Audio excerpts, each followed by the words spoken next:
Uzochi was a small, vibrant village surrounded by slender palm trees and dusty red roads that glowed like embers when the sun set. The villagers were the kind who knew each other's footsteps by sound and laughter by rhythm. Children played football barefoot on the sandy fields, and elders gathered in the evenings to drink palm wine and retell ancient stories of heroes and ogres. In this warm village lived Nneka, a widow known for her fierce determination. She had raised their only child, Kamsi, alone after losing her husband to an illness that swept through the land like harmattan wind. Nneka worked on people's farms, washed clothes for families, and even trekked miles to sell roasted yam on market days. Her greatest wish was simple: to give her son a better life. But as the years passed, hardship pressed on her shoulders like a heavy boulder. Prices rose, work became scarce, and Kamsi, now 19, had just finished secondary school with no money to further his education. In Uzochi, a young man without work walked with his shadow bent, and Nneka could not bear to see a son bowed by poverty. One evening at the village square, Nneka overheard a discussion among women. Have you people heard? Ijoma's son bought her a new generator last week.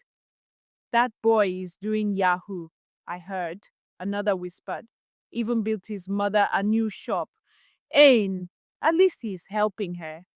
If my own son knew that kind of work, I would not suffer like this. Nneka listened quietly, her heart beating faster. She had seen the sudden wealth around her. Young boys, barely in their 20s, riding expensive motorcycles, using phones worth more than a year's farm earnings, building their parents' houses in just months. In the beginning, the elders had warned them. Wealth that comes too fast has a dark shadow. But hunger silenced morality. Poverty tampered with judgment.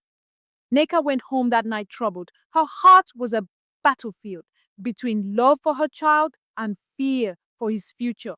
Kamsi was not like other boys. He was gentle, quiet, with eyes that glowed like polished wood. He was known to help elder with chores and teach little children their schoolwork. His teachers always said, "This boy will be great. His heart is pure." Even in hardship, Kamsi believed in honest work. He dreamed of becoming an engineer and building things that would lift his village out of poverty. But dreams lived on the other side of money, and money was a gatekeeper with cold eyes. One evening, Kamsi returned from farm work to see his mother unusually quiet. "Mama, are you okay?" he asked, fanning her gently. Nneka looked at him, her only child, her only hope, and tears blurred her eyes. "Kamsi, I don't want this life for you. I want you to be somebody." "I will, Mama. I just need time." "Time?" She laughed bitterly. "Time does not feed us. Time cannot pay your school fees. Time cannot build a future." Her words stung him, not because they were harsh, but because they were true. She came closer. "Kamsi, my son, you know Chidera? He and his friends are doing something in the city. They said they can teach you." "Teach me what?" "A job, a computer work. People call it Yahoo." Kamsi froze. "Mama, no." But the door to darkness had already been opened. For days, Nneka tried to convince him. "Do you want us to die in poverty? Are you better than other boys? Is it not me I'm doing this for? Will you not help your mother?" At first, her words were whispers, then pleas, then emotional chains.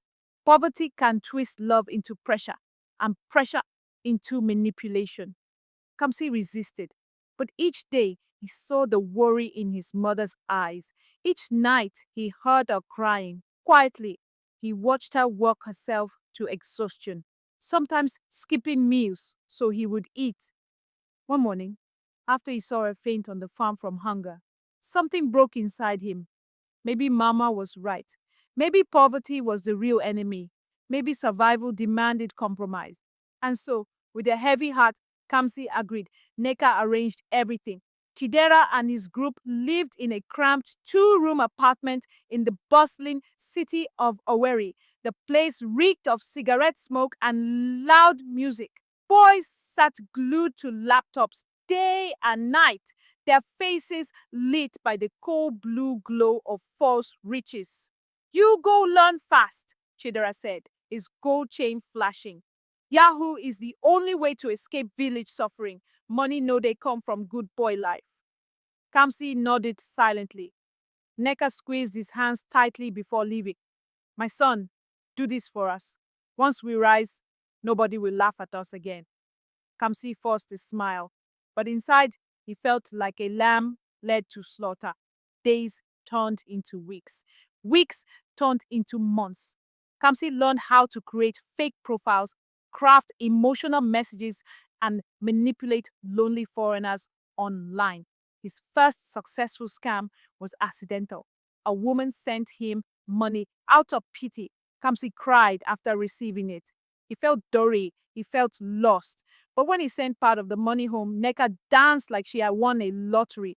My son is finally a man, she shouted. Her joy became fuel for his guilt. From then on, Kamsi drowned his conscience in the noise of survival. The boys pressured him to adopt a new mindset. Yahoo no be crime. Now white people colonize us first. This one na payback. Slowly, the gentle boy from Uzochi disappeared. What remained was a young man trapped in a world where morality had no voice. One night, during a heavy rainstorm, Kamsi scammed an elderly woman named Margaret, who believed he was her dead son's friend. When she wrote him a message saying, "Thank you for helping me feel less alone. I pray God protects you." Kamsi froze. Tears streamed down his face. He realized he had become the very thing he once despised. He stared at the money he had collected. It felt like blood on his hands. That night, he couldn't sleep. He heard Margaret's voice again and again. The next morning, he told Chidera, "I want to stop." Chidera laughed. "You think this is church? Once you enter, you know they commot. People don't invest in you." Kamsi was trapped, and trouble was waiting just around the corner. One thunderous evening, as the boys celebrated a big score, the apartment door burst open. "EFCC!" Nobody moved. The boys scattered like frightened chickens, but the officers were swift. Laptops, phones, hard drives, all seized. Kamsi was dragged outside in handcuffs, rain beating down his face like judgment. He cried, not because of the arrest, but because he had betrayed himself. The officers threw them into a van. The sirens wailed like the cry of a condemned spirit. When news reached Uzochi that Kamsi had been arrested, Nneka's world shattered. People whispered, children pointed, women laughed behind her back. That is what happens when you force your child into evil. She wanted fast money. Now see her shame. The words pierced sharper than knives. Nneka ran to Owerri, barefoot, breathless. When she saw Kamsi behind bars, she collapsed. In that moment, she realized it was her mistake. Her hunger for a better life blinded her. She had pushed her innocent son into darkness, and now darkness had swallowed them both. Kamsi was taken to court. Because he was a first-time offender and cooperated fully, he was given 2 years in prison. Prison was painful, but also healing. Inside those gray walls, Kamsi found clarity. He joined Bible study, learned carpentry, and counseled other inmates. The gentle boy returned wiser and deeper. He forgave his mother. He forgave himself. He vowed to rebuild his life honestly. Nneka visited him every week, bringing food, tears, and apologies. "My son, I destroyed your future." "No, mame," he said softly. You only forgot that poverty is a thief, not a master. The healing began. 2 years later, Kamsi walked out of prison a changed man. He returned to Uzochi expecting rejection, but something unexpected happened. The villagers, seeing his transformation and humility, welcomed him. The village chief offered him a job to teach computer literacy to young people. A church donated equipment.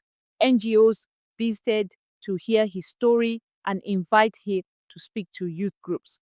Kamsi became a beacon of hope, a living testimony that mistakes do not define destiny. He eventually gained a scholarship from an organization impressed by his work. He studied ICT and later launched a youth center called Path of Light Initiative. The center helped hundreds of youths find legitimate digital skills and avoid cybercrime. His name, once stained, became a symbol of resilience. One quiet evening, Nneka sat beside her son under the mango tree. Kamsi, do you hate me? She asked softly. He took her hand. Mama, you were desperate. You forgot yourself. But even in that mistake, you taught me the most important lesson. What lesson? That the greatest wealth is not money. It is a clear conscience. Nneka wept, relieved and humbled. From that day on, she became an advocate in village meetings, warning other mothers never to pressure their children into Yahoo or crime. Her voice carried weight, not from pride, but from experience. Years passed. Kamsi built a house for his mother, not from fraud, but from honest earnings. And every night, when the moon rose over Uzochi, Nneka would smile and whisper, "The moon shines for those who choose light." This tale became a warning passed from generation to generation. No matter how hard life becomes, do not exchange your child's innocence for momentary comfort. Do not invite wealth that carries sorrow. Do not plant a seed that will grow into a thorn. The path of light may be slow, but its reward is peace. Moral lessons. Poverty should never push a parent into destroying their child's future. Fast wealth often hides deep consequences. A gentle heart can be corrupted, but it can also be restored. Redemption is always possible if one chooses light over darkness. A clear conscience is more valuable than riches.